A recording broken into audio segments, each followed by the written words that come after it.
ప్రభునందు ప్రియమైన దేవుని బిడ్డలారా, ఆరాధనని ప్రార్థనతో ప్రారంభించుకుందాం.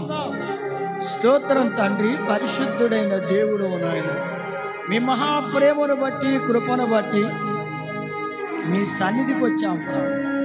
మీ దివ్యమైన వాక్యములు వినడానికి మీ కృపను నాయన ప్రతి బిడ్డకు దయచేయండి. మీ వాక్యాన్ని ప్రతి బిడ్డ హృదయములు ముద్రించండి. వాక్య ప్రకారము నడిచి మీకు మహిమ తెచ్చే బిడ్డలుగా సిద్ధం చేయండి. మీ గొప్ప నామానికి మహిమ ఘనత ప్రభావములు తెచ్చుకొనమని యేసయ్య పరిశుద్ధమైన నామాన్ని బట్టి ప్రార్థించి వేడుకొనుచున్నాము తండ్రి, ఆమేన్. జెసికా పాట పాడిన తరువాత వాక్యాన్ని విందాం.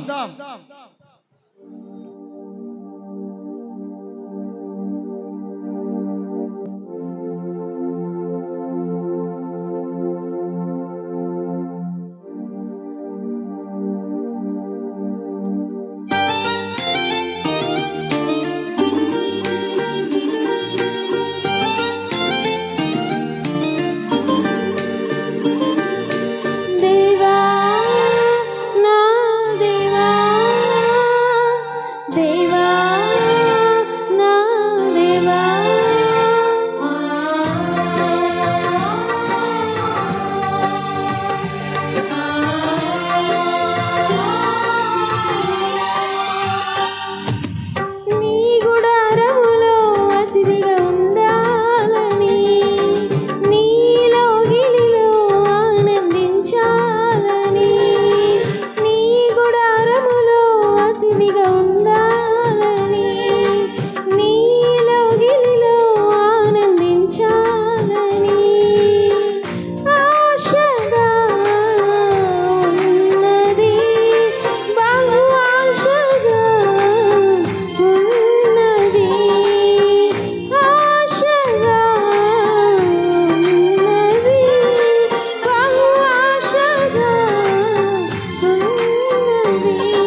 ప్రియమైన దేవుని బిడ్డలారా, దేవుని వాక్యాన్ని ధ్యానం చేద్దాం. కీర్తన గ్రంథం 42:4వ వచనం. జన సమూహముతో పండుగ చేయుచున్న సమూహముతో నేను వెళ్ళిన సంగతిని సంతోషము కలిగి స్తోత్రములు చెల్లించుచు నేను దేవుని మందిరమునకు వారిని నడిపించిన సంగతిని జ్ఞాపకము చేసుకొనగా నా ప్రాణము నాలో కరిగిపోవచ్చున్నదే. ప్రేమన్న దేవుని బిడ్డలారా, ఇక్కడ కరిగిపోయేది ఏమిటయ్యా అంటే ప్రాణం. ఈ కీర్తనలో కోరహు కుమారులు పాడిన కీర్తన. ఈ కీర్తన కోరహు కుమారులు వారి జీవితంలో జన సమూహాన్ని, జరిగిపోయిన సంగతులన్నిటిని వారు జ్ఞాపకం చేసుకుంటూ ఉంటే వాళ్ళ ప్రాణం కరిగిపోతుందండి. నిజంగా దేవుని బిడ్డలారా, దేవుని మందిరానికి జన సమూహాన్ని నడిపించిన సంగతి, వారు సంతోషము కలిగి దేవుని సన్నిధిలో స్తోత్రాలు దేవునికి చెల్లించి ఆనందించిన సంగతిని, ఆ దినములను, జరిగిపోయిన సంగతులను వారు జ్ఞాపకం చేసుకుంటూ ఉంటే వారి ప్రాణం కరిగిపోతూ ఉన్నది. దేవుని బిడ్డలారా, దేవుని సన్నిధికి వస్తున్న మీ జీవితంలో దేవుని సన్నిధిలో అనుభవించిన దేవుని ఆత్మ చేత నింపబడిన అనుభవము, దేవునితో మాట్లాడుకున్న అనుభవము, దేవుని వాక్యమును విన్న అనుభవాన్ని, ఆత్మలో ఆనందించిన అనుభవము, దేవుని పిల్లలందరితో కలిసి దేవుని మందిరానికి వెళ్ళిన ఆ సమయాన్ని, ఆ స్థితిని నీకు జ్ఞాపకం వచ్చినప్పుడు నీ ప్రాణం ఎలా అనిపిస్తుంది? నిజంగా నీ ప్రాణం ఏమనిపిస్తుంది అంటే, పండగ సమయాల్లో కూడా జన సమూహము దేవుని సన్నిధికి వెళ్ళినప్పుడు వాళ్ళని నేను నడిపించాను, దేవుని సన్నిధిలో నేను వారిని నడిపించిన సంగతి జ్ఞాపకం చేసుకుంటే నా ప్రాణం నాలో కరిగిపోతుందన్నాడు. అసలు మీ ప్రాణాలు ఎలా ఉంటున్నాయి? ఎంతో మంది దేవుని సన్నిధికి రాలేకపోతూ ఉంటే, దేవుని బిడ్డలారా, దైవ సన్నిధికి వచ్చిన గత దినాలను మీరు జ్ఞాపకం చేసుకుంటే ఈరోజు మీకేమనిపిస్తుంది? మీ ప్రాణం కరిగిపోతుందా? ఆ సంగతులను జ్ఞాపకం చేసుకుంటే, ప్రభు సన్నిధిలో ఆనందించిన ఆ ఆత్మ అనుభవాన్ని జ్ఞాపకం చేసుకుంటే మీ ప్రాణం కరుగుతుందా, కఠినమైపోతుందా? ఇక్కడ ప్రాణము అంటే ఆత్మ. ప్రియమైన దేవుని బిడ్డలారా, ప్రాణము అంటే ఆత్మ. ఆత్మలో వారు ఎంతో వేదన చెందుతూ వాళ్ళ ఆత్మ కరిగిపోతుందంట. అయ్యో, ఆ గొప్ప అనుభవాలు ఈనాడు కనబడడం లేదు, ప్రజలలో మార్పు లేదు, దేవుని సన్నిధికి రాలేకపోతున్నారు. అయ్యో, ఏమిటి ఈ పరిస్థితులు, ఏమిటి ఇలా ఉన్నవేమిటి అని వారు దేవుని మందిరాన్ని గూర్చి, దేవుని సన్నిధిని గూర్చి జరిగిపోయిన ఆ సంగతులను జ్ఞాపకం చేసుకుంటుంటే వాళ్ళ హృదయం లేదా వాళ్ళ ఆత్మ, వాళ్ళ ప్రాణం కరిగిపోతుంది. మరి మీ ప్రాణాలు ఏమనిపిస్తున్నాయో? మీ ప్రాణాలు తెప్పరిల్లుతున్నాయా, లేకపోతే కరిగిపోతున్నాయా, లేకపోతే మీ ప్రాణాలు కఠినమైపోతున్నాయా? అంతకంతకు బండబారిపోయిన హృదయాలుగా, కఠినమైపోయిన జీవితంగా, దేవుణ్ణి దుఃఖపెట్టే స్థితిలో ఉన్నావా? సోదరి సోదరుడా, ఒక్కసారి నీవు ఆలోచించుకో. ఆ ఆత్మ అనుభవాలను జ్ఞాపకం చేసుకుంటుంటే కోరహు కుమారుల హృదయాలు కరిగిపోతున్నాయి. వాళ్ళ ఆత్మ ఎంతో కరిగిపోతుంది ప్రేమనొద్దామని బిడ్డలారా. మరి మీ ఆత్మ కరుగుతుందా? ప్రభు పాద సన్నిధిలో కరగాలి ప్రేమనొద్దామని బిడ్డలారా. కఠినమైన రాతి వలె మారిపోవద్దు. మృదువైన హృదయము కలిగి మెత్తని గుండె కలిగిన వ్యక్తిగా నీవు ఉండాలి ప్రియమైన దేవుని బిడ్డలారా. కానీ నీ హృదయం, నీ ఆత్మ, నీ ప్రాణం కఠినమైపోతుందా? రోజు రోజుకి కఠినమైపోతుందా? అసలే ఎలాంటి నడిపింపుతో కూడినవి దేవుని ఆత్మ సంగతులు, సమర్పణ జీవితం, విశ్వాస జీవితం, ఆత్మీయ జీవితం, దైవ సన్నిధిలో వారు ఆనందించిన, దేవునితో ఆనందించిన ఆ ఆత్మ అనుభవాన్ని వారు జ్ఞాపకం చేసుకుంటూ ఉంటే వారి ప్రాణం కరుగుతుంది. మరి మీ ప్రాణం ఏమనిపిస్తుంది? ఎందుకులే ప్రార్థన అనిపిస్తుందా? కఠినమైపోతుందా?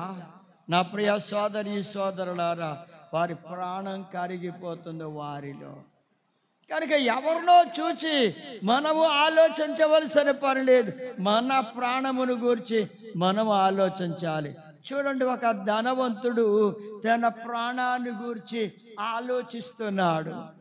ఏమని ఆలోచిస్తున్నాడంటే, అతని హృదయము కరగడం కంటే కరగడం లేదు. ఆ సంగతులు అంటే ఏ సంగతులు? దేవుని సన్నిధికి వెళ్ళిన సంగతులు కాదు. ఆయనకు జరిగిన సంగతులు, జరగబోయే సంగతులను గురించి ఆలోచించుకుంటున్నాడు ఒక ధనవంతుడు. ప్రభువే స్వయంగా చెప్పారు ఆ ధనవంతుని గురించి.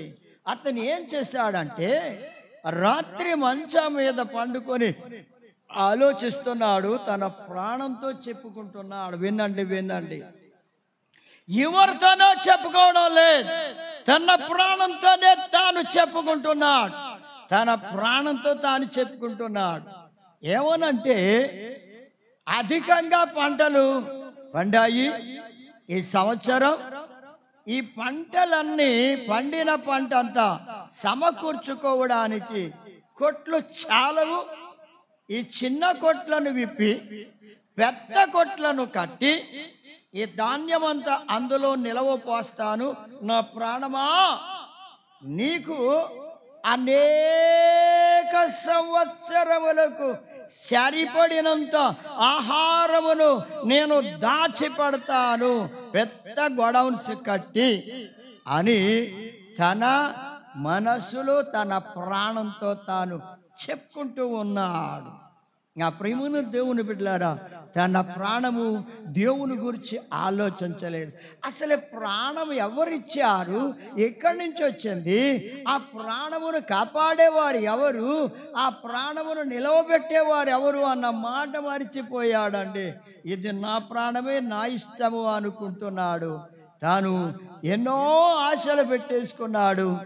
ప్రేమను దేవుని బిడ్డలారా, అతని ప్రాణము గర్వంతో నిండిపోయింది, కఠినత్వంతో నిండిపోయింది. అతని ఆత్మ అంత కఠినంగా ఉంది, కర్రగడానికి బదులు కఠినమైపోయింది.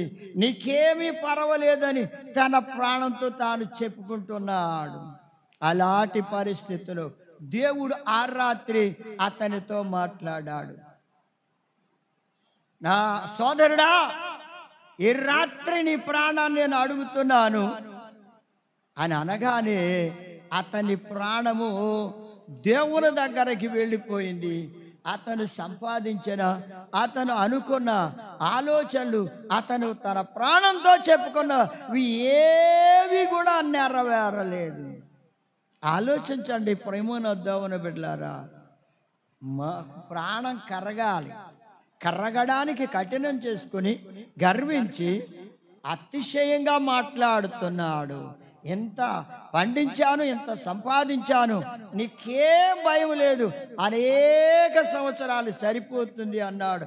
ఒక్క గింజ కూడా తినకుండానే అతని ప్రాణం కొట్లు కట్టలేదు. ప్రేమన్న దేవుని బిడ్డలారా, ప్రాణం కూడా పోగొట్టుకున్నాడు. ఏం పోగొట్టుకున్నాడు?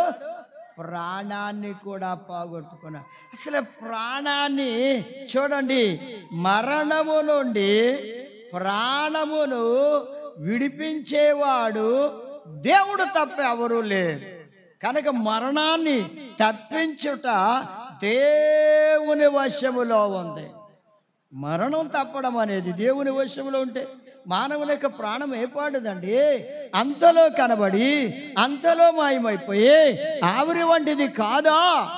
కనుక ఏదో చేసేస్తాను అనుకున్నాడు, ఏమీ చేయలేకపోయాడు.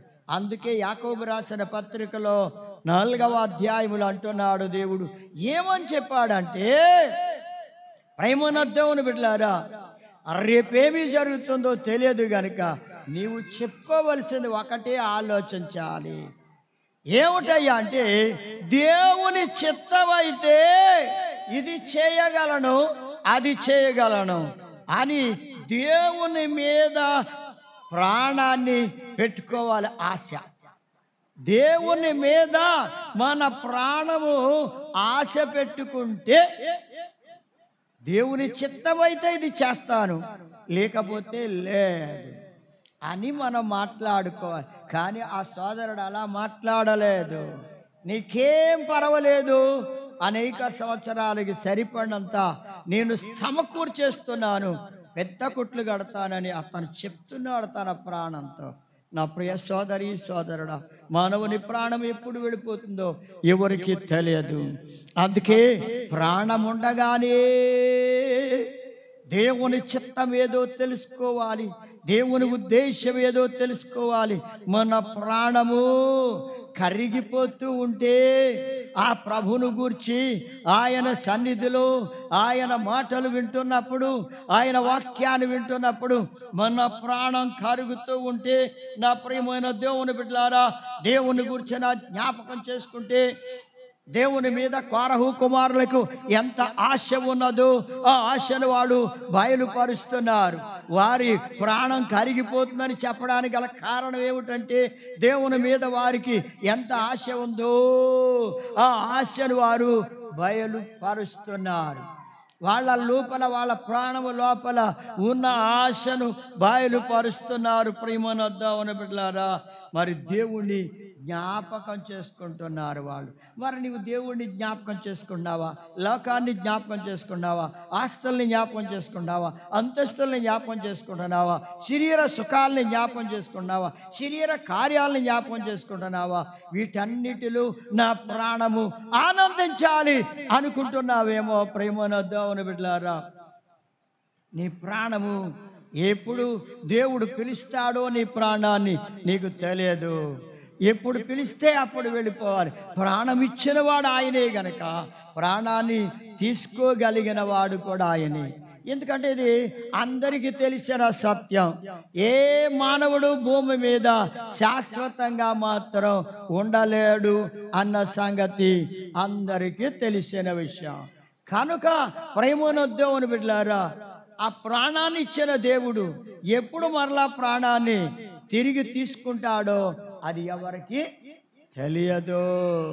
అందుకే మన ప్రాణం కోరహు కుమారుల వలె దేవుని సంగతులను జ్ఞాపకం చేసుకుంటూ ఉంటే వాళ్ళు ఎంతగా దేవుని మీద ఆశపడుతున్నారు.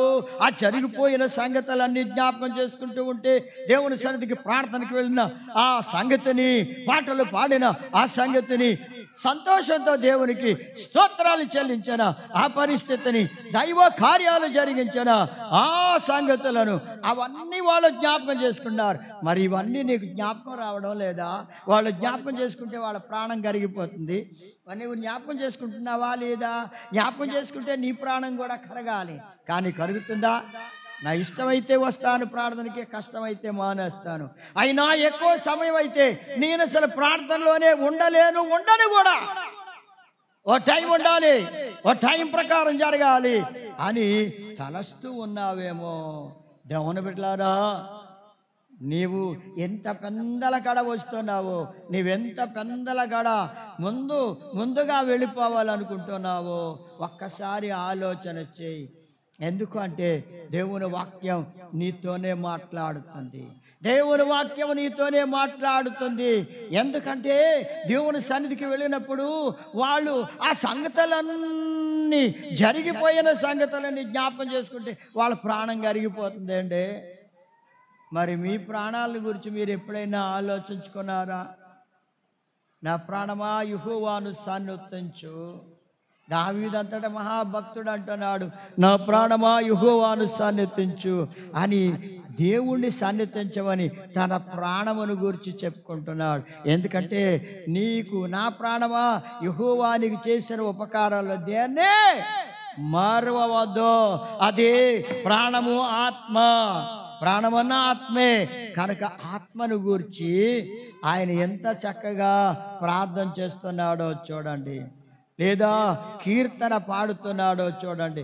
నా ప్రాణము దేవుణ్ణి నమ్ముకొని మౌనంగా ఉందంటున్నాడు మరొక వాక్యములు. నా ప్రియమైన దేవుని బిడ్డలారా, దేవుణ్ణి నమ్ముకున్న వారి జీవితంలో హృదయం లేదా ఆత్మ, ప్రాణం కరిగిపోతూ ఉండాలి. దేవుణ్ణి నమ్ముకుని వారి ప్రాణం మౌనంగా ఉండాలి, మౌనంగా ఉండాలి. అతిశయపడకూడదు, ప్రాణం గర్వించకూడదు, ఇష్టానుసారంగా మాట్లాడకూడదు, ఇష్టానుసారంగా తలంచకూడదు. దేవుని చిత్తానుసారంగా చేయాలి. నేను దేవుని చిత్తమైతే చేస్తాను, లేకపోతే నాకు అసలు ఆ సమయం ఆయన ఇవ్వకపోతే నేను ఎలా చేయగలను అని నీవు ఆయనకే అప్పగించుకోవాలి. ప్రభువా, ఇది మీ చిత్తమైతేనే జరిగించు, నీ ఇష్టం ప్రభువా, నీ చిత్తం ప్రభువా అని నేను చేయబోయే ప్రతి కార్యమును గూర్చి దేవుని సన్నిధిలో పెట్టుకొని నీ చిత్తం ప్రభువా, నీ చిత్తమైతే చేయించు ప్రభువా, చేస్తాను, లేకపోతే నేను చేయలేను అని నీవు నీ ప్రాణంతో చెప్పుకుంటున్నావా? లేకపోతే నీ ప్రాణంతో నీవేమని చెప్పుకున్నావు? నీ ప్రాణం కరుగుతుందా, కఠినమవుతుందా? ఒకసారి ఆలోచన చేసుకోండి ప్రేమను అద్దామని బిడ్డలారా. ఇక్కడ ఒక వ్యక్తి కనబడుతున్నాడు. ఆయన ఏం చేస్తున్నాడంటే, నా ప్రియమైన దేవుని బిడ్డలారా, ప్రాణం మీద కూడా ఆశ లేకుండా ఉన్నాడంట. అంటే ప్రాణం మీద ఆశ విడిచిపెట్టినాడు, ప్రాణం మీద ఆశ విడిచిపెట్టినాడు అంటండి. ఏమండి, ఇస్కరియోతు యోధ చూడండి, ఆయన ప్రాణం మీద ఆశ పెట్టుకోలేదు, కానీ దేని మీద ఆశ పెట్టుకున్నాడంటే డబ్బుల మీద ఆశ పెట్టుకున్నాడు, ధనము మీద ఆశ పెట్టుకున్నాడు. తన ప్రాణం కంటే అధికంగా ప్రేమిస్తూ వచ్చాడు. అందుకే యేసు ప్రభు వారిని అప్పగించడానికి అసలు వెనకాడలేదండి. అయ్యో, అంత పరిశుద్ధుడైన ఆ దేవుణ్ణి, ఆ యేసయ్యని నేను అప్పగిస్తే నా ప్రాణం ఏమవుతుంది అని ప్రాణం మీద ఆశ పెట్టుకున్నవాడైతే నా ప్రాణం ఏమవుద్ది అనే భయం ఆయనలో లేదండి. ఆయన నేను అప్పగిస్తే నా ప్రాణం ఏమైపోద్దో అని ఆ ప్రాణాన్ని గురించి ఆశపడలేదు, ప్రాణం గురించి ఆశపడలేదు. కానీ ఆయన నమ్మేయాలి, డబ్బులు చేసుకోవాలి అనుకున్నాడు, డబ్బులు కావాలని కోరుతున్నాడు, ధనం కావాలని కోరుతున్నాడు. ప్రాణం మీద ఆశ లేదు, కానీ డబ్బుల మీద ఆశ పెంచుకున్నాడు, ప్రభుని అప్పగించాడు. అయితే అతని జీవితంలో ఈ జరిగిపోయిన సంగతులన్నీ కూడా అతను ఆలోచన చేసుకున్నాడు. యేసు ప్రభు వారిని అప్పగించిన తర్వాత ప్రధాన యాజకులు, శాస్త్రులు, పరిసయ్యులు, ప్రజలు, రోమన్ సైనికులు వాళ్ళందరూ కలిసి యేసు ప్రభు వారిని బాధ పెడుతూ, ఆయన కొడుతూ తిడుతూ ఉంటే అవన్నీ చూచి వాడు ఎంత బాధపడ్డాడంటే, వినండి, అప్పుడు బాధ వచ్చింది అంటండి. కానీ ఏం జరిగిపోయిందో తెలుసా? ప్రాణం మీద ఆశ లేని వాడిగా మారిపోయి ధనం మీద ఆశ పెట్టుకుని యేసయ్యను అమ్మేశాడు కదా. సమయము గడిచిపోయింది. సమయము గడిచిపోయింది. ప్రియమైన దేవుని బిడ్డలారా, సమయాన్ని పోగొట్టేసుకున్నాడు. మంచి సమయాన్ని పోగొట్టుకున్నాడు. ఆయన దేవుని శిష్యులతో కలిసి ఆనందిస్తూ సంతోషిస్తూ ఉన్న ఆ వ్యక్తి ఇప్పుడు ఎలా ఉన్నాడో తెలుసా? ఆ సంతోషాన్ని పోగొట్టుకున్నాడు. ఇప్పుడు బాధపడుతున్నాడు. సమయం దాటిపోయింది. ఆ సమయమంతా వృధాగా పాడు చేసేసాడు. ప్రభుని అప్పగించేశాడు. అతను చేయవలసిన పని కాదది. అతను చేయకూడదు. ఆ పని చేయకూడదు. ఎందుకంటే ప్రభుతో కలిసి మా ప్రార్థనకి వెళ్ళేవాడు, దేవుని సన్నిధికి వెళ్ళేవాడు, పాటలు పాడేవాడు, ప్రార్థనలు చేసేవాడు, ఎంతగా పండగలకు వెళ్ళేవాడు. ఇలాంటి వ్యక్తి ఆ సంగతులన్నీ మర్చిపోయాడండి. ధనముని జ్ఞాపకం చేసుకుంటూ యేసయ్యను అప్పగించాడు. సమయం దాటిపోయింది. ఇప్పుడు బాధపడుతున్నాడు, ఇప్పుడు దుఃఖపడుతున్నాడు, వేదన పడుతున్నాడు అండి. వేదన పడుతూ వెళ్ళి, ఈ డబ్బులు నాకొద్దు. ఆ డబ్బులు తీసుకున్నప్పుడు ఎరగడా, తెలియదా? ఈ డబ్బుల వల్ల నా ప్రాణం మీద నేను ఆశను కోల్పోయాను. ప్రాణం మీద ఆశ లేకుండా ఆశను పోగొట్టుకుని ధనం మీదే ఆశ పెట్టుకున్నాను. చివరికి నా ప్రాణం పోగొట్టుకోవాల్సి వస్తుందేమో అన్న భయం లేకుండా ఉన్నాడు. జాగ్రత్త ప్రేమను దేవుని బిడ్డలారా, నువ్వు లోకం మీద ఆశ పెట్టుకుంటే, ప్రాణం మీద ఆశ పెట్టుకొనకపోతే, లోకాశల మీద, ధనం మీద, లేదా సంపాదనల మీద, వ్యర్థమైన వాటి మీద నీవు ఆశ పెట్టుకుంటే నీ ప్రాణమును పోగొట్టుకోవలసి వస్తుందేమో అన్న ఆలోచన నీకు రావడం లేదేమో. అతనికి రాలేదు. ఇప్పుడు చూచాడు, జరుగుతున్న సంగతులన్నీ చూచి బాధ కలిగి ఆ డబ్బులు నాకు వద్దు అంటున్నాడు. కానీ టైం దాటిపోయింది, సమయం దాటిపోయింది. వాళ్ళు అంటున్నారు, పెద్దలందరూ ఏమంటున్నారు తెలుసా? ఈ డబ్బులతో మాకు పర్లేదు, నీకు ఇవ్వాల్సింది ఇచ్చేసావు, మాకు అప్పగించవలసిన వాడిని ఆయన అప్పగించేశావు, నీకు మాకు సంబంధం లేదు, నువ్వేం చేసుకుంటావో చేసుకో, ఆ డబ్బులు మాకు అక్కర్లేదన్నాడు. అక్కడే పడేశాడు, మందిరంలో పడేశాడు ఆ డబ్బులు. ఎంత దారుణం అండి. కానీ అతని బాధ భరించలేని బాధ పెరిగిపోయింది. ఎందుకు ఇక నాలాంటి వాడు, యేసు ప్రభుని అప్పగించిన వాడు బతకడం ఎందుకు? చచ్చిపోతే మెరుగు. నా ప్రాణం అనవసరం, ఇక నా ప్రాణాన్ని నేనే తీసేసుకోవాలి, ఇక నా ప్రాణం నేనే పోగొట్టుకోవాలి, ఆయన నేను అప్పగించేశానని బాధపడుతూ చివరికి తన ప్రాణాన్ని తీసుకున్నాడు. కానీ పశ్చాత్తాపడి తన బ్రతుకును మార్చుకోలేకపోయాడు. సమయం దాటిపోయింది, ఇక మార్చుకోవడానికి అవకాశం కూడా లేకపోయింది. ఉరి వేసుకొని చెట్టుకు ఉరి వేసుకొని కింద పడి ఆయన పేగులు బయటకు వచ్చి చనిపోయాడు. ఎంత భయంకరమైన స్థితి. ధనాన్ని ఆశించాడు, ప్రాణం మీద ఆశను కూడా పోగొట్టుకున్నాడు. అయ్యో, నీతిమంతుడైన దేవుణ్ణి, నీతిమంతుడైన యేసయ్యని నేను అప్పగిస్తే ఏమైపోతానన్న ప్రాణానికి ఆ భయం కూడా లేదంట, కరగలేదండి. ప్రాణం కఠినమైపోయింది. డబ్బు మీద ఉన్నంత ఆశ ప్రాణం మీద ఆశ లేదు.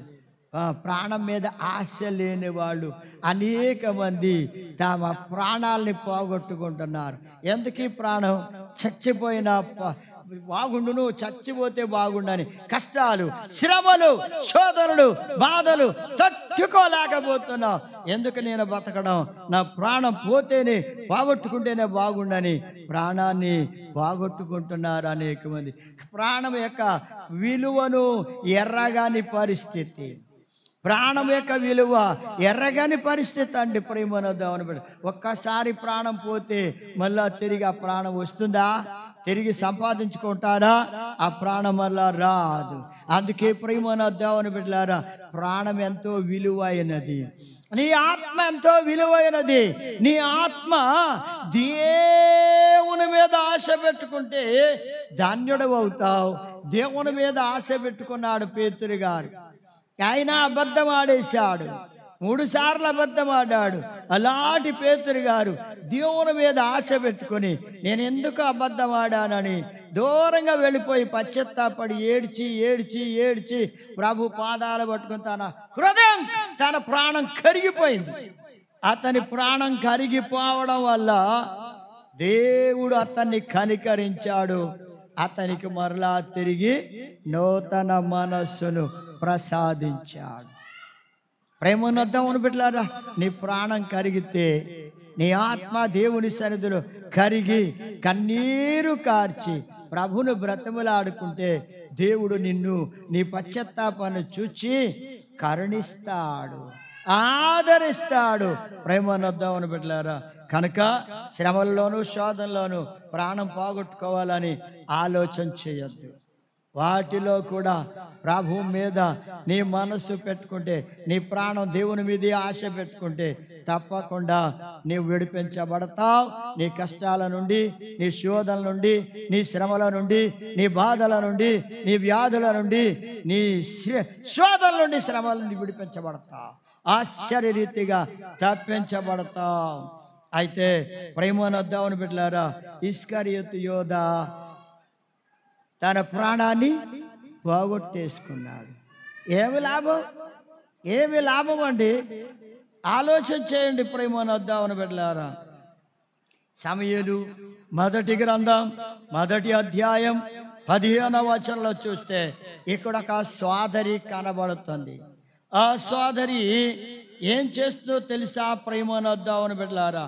మనో దుఃఖముతో ఆత్మను కృమ్మరించుకుంటూ దేవుని సన్నిధిలో ఆమెకు కలిగిన బాధ అంతయో దేవుని సన్నిధిలో చెప్పుకుంటూ దేవుణ్ణి జ్ఞాపకం చేసుకుంటుంది. అంటే ప్రేమైన దేవుని బిడ్డలారా, హన్నా అనే ఆ స్త్రీ తన జీవితంలో ఆమె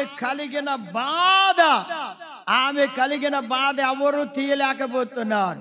భర్త అంటున్నాడు, 10 మంది కుమారుల కంటే నేను శ్రేష్ఠుడిని కానా? ఎందుకెంత బాధపడిపోతున్నావు?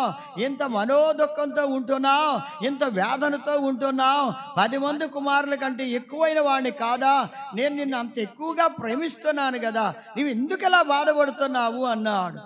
కానీ ఆ స్త్రీ ఎంత చెప్పినా వినలేదు. కానీ ఆమె ఏం చేస్తుందో తెలుసా? మనోదుఖముతో దేవుని సన్నిధిలో తన ఆత్మను కృమ్మరించుకుంటుంది.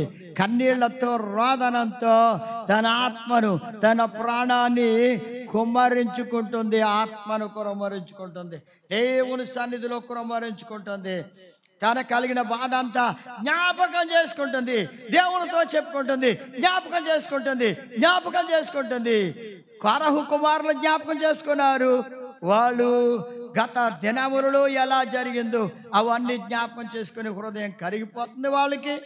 ఇక్కడ ఏమే హృదయం కూడా తన బాధంతా దేవుని సందులో జ్ఞాపకం చేసుకుని ఆమె హృదయం కూడా, లేదా ఆమె ప్రాణం కరిగిపోతుంది, ఆత్మ కరిగిపోతుంది, ఆత్మను కృమ్మరించుకుంటుంది.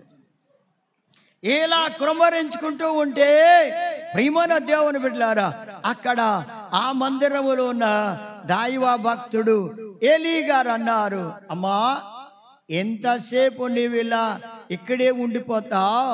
మందిరములో ఉన్న వారందరూ వెళ్ళిపోయారు, ప్రార్థన అయిపోయింది, నువ్వు అక్కడ దాని ఇక్కడ ఎందుకున్నావు? ఇలా ఏమైనా మత్తురాలవయ్యావా అని ఆయన అడిగాడు. అంటే అయ్యా మీరు అనుకున్నట్లుగా నేను మత్తురాలను కాదు, మత్తు పదార్థాలు నేను ఏమీ తీసుకోలేదయ్యా. నేను మనోదుఖముతో నా ప్రాణము కృంగిపోయింది, నా ప్రాణం కరిగిపోతుందయ్యా దేవుని సన్నిధిలో. నా ఆత్మ కృమ్మరించుకున్నాను ఆత్మని. అయ్యా నేనెంతో బాధలో ఉన్నానయ్యా, నా బాధను తీసేవారు ఎవరు లేరయ్యా. ఎవరికి చెప్పుకున్న అందరూ హేళన చేస్తున్నారయ్యా, అందరూ అవమానంగా మాట్లాడుతున్నారయ్యా. నా సవతి కూడా నన్ను హేళన చేసి అవమానంగా మాట్లాడుతుంది పెనిన్నా. ఇలాంటి పరిస్థితులు నేనున్నానయ్యా, నాకు బిడ్డలు లేరు, నాకు పిల్లలు లేరు, ఈ బాధ నేను తట్టుకోలేకపోతున్నాను, ఈ బాధ నేను భరించలేకపోతున్నాను. అందుకే నా బాధ అంతా దేవుని సన్నిధిలో నా ప్రాణాన్ని కుమ్మరించుకొని ఆయనకి నా బాధ చెప్పుకున్నాను. ఆయన అన్నాడు, అమ్మా, ఇశ్రాయేలీయుల దేవుణ్ణి నీవు జ్ఞాపకం చేసుకుంటున్నావు గనక నీ బాధ అంతా ఆయన చెప్పావు, ఆయన తప్పకుండా నీ బాధ తీరుస్తాడు. నీ ప్రాణ బాధలన్నిటినీ ఆయన తీరుస్తాడు. నీవేది అడుగుతున్నావో, నీవేది కావాలని కోరావో అది ఆయన నీకు ఇచ్చేశాడు. నీవింటికి వెళ్ళిపో. ఈ మాట చెప్పగానే ఆమంటుంది, అయ్యా, మీరు చెప్పినట్లుగానే దేవుడు నా పక్షంగా అలా చేస్తే నేను కుమారుణ్ణి కానీ అతన్ని దేవుని మందిరానికి తీసుకొచ్చి అప్పగించేస్తాను. ఎంత విశ్వాసం చూడండి, ఎంత విశ్వాసం. ప్రాణం కరిగిపోయినప్పుడు ఆమె జీవితంలో వచ్చిన గొప్ప ఆ మార్పు, తనకి కుమారుడు కావాలని తన బాధంతా దేవునితో చెప్పుకుంది. ఆ మాట ప్రకారం ఆమె ఏదైతే మొక్కుకుందో ఆ మొక్కుబడి కుమారుడు కలిగిన తరువాత వెంటనే ఆ కుమారుని తీసుకొని వెళ్ళి దేవుని మందిరంలో దేవునికి అప్పగించేసింది, సమర్పించేసుకుంది. ఎంత గొప్ప విశ్వాసము ఆ బిడ్డలోనికి వచ్చింది. సంవత్సరాల తరబడి ఆమె మనోదుఖములో ఉన్న ఎప్పుడు ఎలాంటి కార్యం జరగలేదు. కానీ దేవుని సన్నిధిలో ఆమె ప్రాణం కరిగిపోయినప్పుడు, ఆమె ఆత్మను కృమ్మరించుకున్నప్పుడు దేవుడు అద్భుతమైన కార్యం చేశాడు. సోదరుడా, సోదరి, నీ జీవితంలో ఏది నీవు పొందుకోవాలనుకుంటూ పొందలేకపోతున్నావో, ఏదైతే జరగాలని కోరుకుంటున్నావో అది జరగడం లేదో, నీ జీవితంలో ఎంతో బాధపడుతున్నావో, ఎంతో దుఃఖపడుతున్నావో, అది దేవుని సన్నిధిలో పెట్టు, కృమ్మరించుకో. నీ ఆత్మను, నీ ప్రాణాన్ని కరిగిపోయేలా చేసుకో. దేవుడు తప్పకుండా నీకు ఆ కార్యం చేస్తాడు. అద్భుతమైన కార్యం హన్నా పట్ల చేసిన దేవుడు, ఆమెను జ్ఞాపకం చేసుకున్న దేవుడు నిన్ను కూడా జ్ఞాపకం చేసుకొని నీ అవసరాన్ని ఆయన తీరుస్తాడు. ప్రేమను దేవుని బిడ్డలారా, అంతేకాదు ప్రేమను దేవుని బిడ్డలారా, యోబు భక్తుడిని చూడండి. ఆయన అంటున్నాడు, యోబు గ్రంథం 30 అధ్యాయము 16వ వచనం, ప్రాణం కరిగిపోవచ్చున్నది, నా ప్రాణము నాలో కరిగిపోతూ ఉన్నది, నా ఆత్మ నాలో కరిగిపోతూ ఉన్నది, ఆపద్దినములు నన్ను పట్టుకొని ఉన్నవి. ఈయన ఆపదల్లో ఉన్నాడు. ప్రేమనొద్దామని బిడ్డ, గొప్ప ఆపద. ఎంత గొప్ప ఆపద అంటే 10 మంది పిల్లలు ఒకే రోజున చనిపోయారు. ఆస్తంతా శత్రువులు వచ్చి పట్టుకొని పోయారు. ఇక మిగిలింది ఏమీ లేదు అనుకుంటే ఆ శరీరం కూడా, ఆయన శరీరం ఆ రోగంతో, కురుపులతో, రోగంతో వాసన వస్తూ బాధపడుతూ ఉన్న సమయం అది. అంటే ఆయన ప్రాణం అంట కరిగిపోతుంది, ఆయన ఆత్మ ఆయనలో కరిగిపోతుంది. ప్రేమనొద్దామని బిడ్డలారా, ఆపదలో ఉన్నాడు. ఆయన కలిగిన ఆపదలన్నిటిలోనూ కూడా ఆయన ఏం చేస్తున్నాడో తెలుసా? ఆయన ప్రాణం కరిగిపోతుంది, ఆయన ఆత్మ కరిగిపోతుందంట. నాలో నా ఆత్మ కరిగిపోతుంది అంటున్నాడు. ఎంతగా కరిగిపోయాడంటే, నీవేనయ్యా ఇచ్చావు, నీవే తీసుకున్నావు, నీకే స్తోత్రమయ్యా అన్నాడు. ఎవరు ఈ మాట చెప్పగలరండి? ఎవరు ఈ మాట చెప్పలేరు. ఎవరి వల్ల కాదు ఇది. ఎంత గొప్ప విశ్వాసం కలిగిన వాడుగా ఉన్నాడు యోబు భక్తుడు.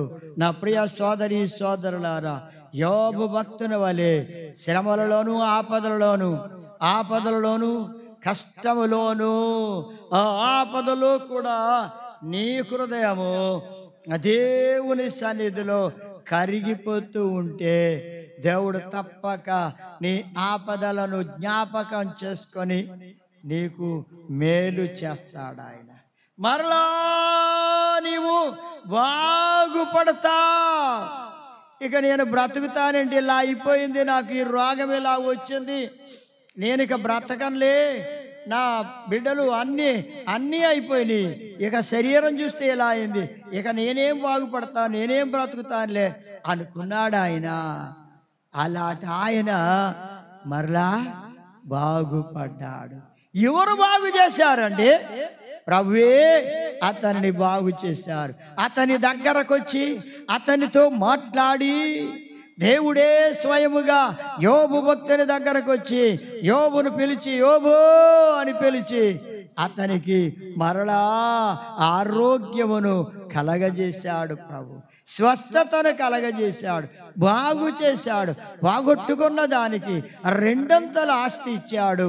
మరలా 10 మంది పిల్లల్ని కలిగేలా చేశాడు. ఎంత గొప్ప దేవుడో చూడండి. యోబు భక్తుడు తన ఆత్మ దేవుని సన్నిధిలో కరిగిపోయింది అన్నాడు. మరి దేవుని సన్నిధిలో దేవుని బిడ్డలారా, మరి మీ ఆత్మ కరుగుతుందా, కఠినమవుతుందా?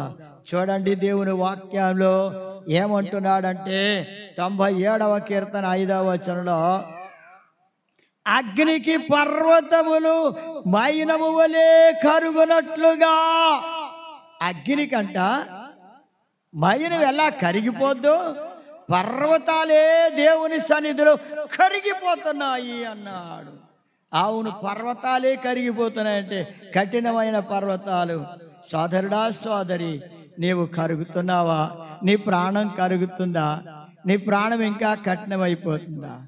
అయ్యా, ఇక నా ప్రాణం కరగదండి, నా ఆత్మ కరగదండి, నాకు అక్కర్లేదండి, ఇంక ఎన్ని చెప్పినా నేను వినడండి, నాకెంత కీడు చేశారండి, నాకెంత నష్టం కలగజేశారండి, ఎవరు చెప్పినా వినండి అనేవాళ్ళు ఉంటారు.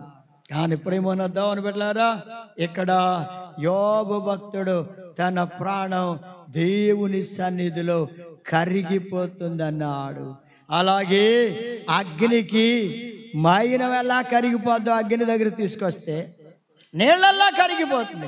అలా నీ హృదయం నీళ్ళలా కరిగిపోతే నీ హృదయం, నీ ప్రాణం, నీ ఆత్మ దేవుని సన్నిధిలో కరిగి పశ్చాత్తాపడి నీ జీవితాన్ని ప్రభు దగ్గర ఒప్పుకొని సరిచేసుకుంటే, అలా కరిగితే దేవుడు తప్పక నిన్ను కరుణించి నీ అవసరాలను తీర్చి నీకు రక్షణ ఇచ్చి నిన్ను విశ్వాస సంబంధమైన బిడ్డగా, దేవుని కుమారుడిగా, కుమార్తెగా సిద్ధం చేస్తాడు. ఇదిగో కోరహు కుమారుడు ఎలా వారి ప్రాణం కరిగిపోయిందో గత కాలంలో జరిగిన సంగతులను జ్ఞాపకం చేసుకున్నా. మరి నీ జీవితంలో నీవు కూడా జ్ఞాపకం చేసుకుంటే మేలు పొందుతావు. సోదరి సోదరుడా, కనుక ఆలోచన చేసుకోండి. హన్నా వలె నీ హృదయాన్ని కూడా కరుగుతుందో లేదా కఠినమవుతుందో ఆలోచన చేసుకో. హన్నా యొక్క ఆత్మ కరిగిపోయింది, కుమ్మరించుకుంది, గొప్ప మేలు పొందింది. అలాగే యోబు భక్తుడు కూడా ఆత్మ కరిగిపోయింది, ప్రాణం కరిగిపోయింది.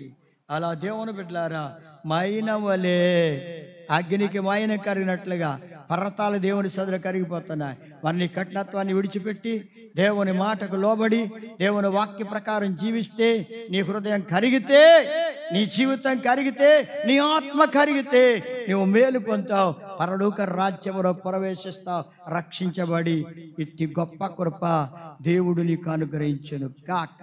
ఆమేన్. స్తోత్రము నాయన. ప్రేమ గల తండ్రి, సర్వాధికారి అయిన దేవుడవు, మహిమా స్వరూపి అయిన మా తండ్రి, మీ గొప్ప నామమునకు స్తుతులు స్తోత్రాలు చెల్లిస్తున్నాను. బాబు బిడ్డల వాక్యం విన్నారు నాయన. కోరహు కుమారులు వారి ప్రాణములు కరిగిపోయాయి దేవుని సన్నిధిని అంటారు. గత కాలం జరిగిన సంగతులు జ్ఞాపకం చేసుకోండి అయ్యా. మీరు చేసిన ప్రతి మేలు జ్ఞాపకం చేసుకోండి. హృదయం కరిగేలా ప్రతి బిడ్డ హృదయాన్ని, ప్రతి బిడ్డ జీవితాన్ని, ప్రాణం కరిగినప్పుడు మేలు పొందుతారని అనేక సంగతులు విన్నాం. ఇవన్నీ నీ బిడ్డలు అనుసరించి, ఈ వాక్యాన్ని అనుసరించి హృదయం ప్రాణం కరిగిపోయినట్లుగా బిడ్డల ప్రాణాలు కరిగి ఆత్మ కరిగి పరలోకము కొరకు సిద్ధపడడానికి బిడ్డలందరినీ సిద్ధం చేసి మహిమ ఘనత ప్రభావములు పొందమని యేసయ్య పరిశుద్ధ నామమును బట్టి ప్రార్థించి ఓడుకొనుచున్నాము తండ్రి గారు. ఆమేన్. మన తండ్రి అయిన దేవుని ప్రేమ, ప్రభు అయిన యేసుక్రీస్తు వారి కృప, పరిశుద్ధాత్మ అన్యోన్య సహవాసం బిడ్డలందరికీ సదాకాలం తోడై నడిపించును గాక. ఆమేన్.